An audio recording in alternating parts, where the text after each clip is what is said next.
अस्सलामुअलैकुम बच्चों, उम्मीद है आप सब खैरियत से होंगे। आज का उन्वान है हम आवाज़ अल्फाज। बच्चों, आप जानते हैं हम आवाज़ अल्फाज क्या होते हैं?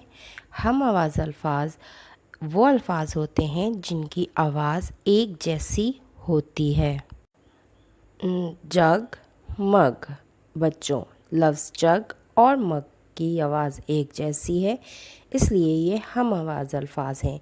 इसी तरह ताला और काला दोनों भी हम आवाज़ अल्फाज हैं। बच्चों, हमने अब तक अपनी दरसी किताब से कुछ हम आवाज़ अल्फाज पढ़े हैं।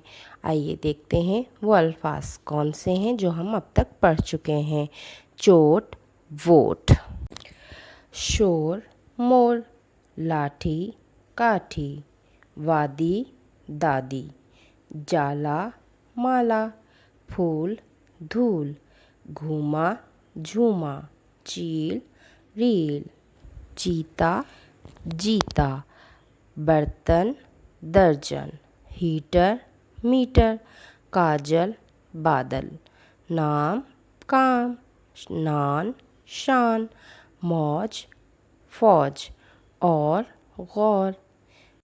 आइए कुछ अल्फाज और देखते हैं। पैर, सैर। मोटा, छोटा। तोला, बोला। तोड़ा, जोड़ा। नानी, पानी। साग, जाग। दूल्हा, चूल्हा। लू, बू। बच्चों, उम्मीद है आपको हम आवाज़ अल्फाज अच्छी तरह समझ आ गए होंगे। इसकी मशक करते रहिए।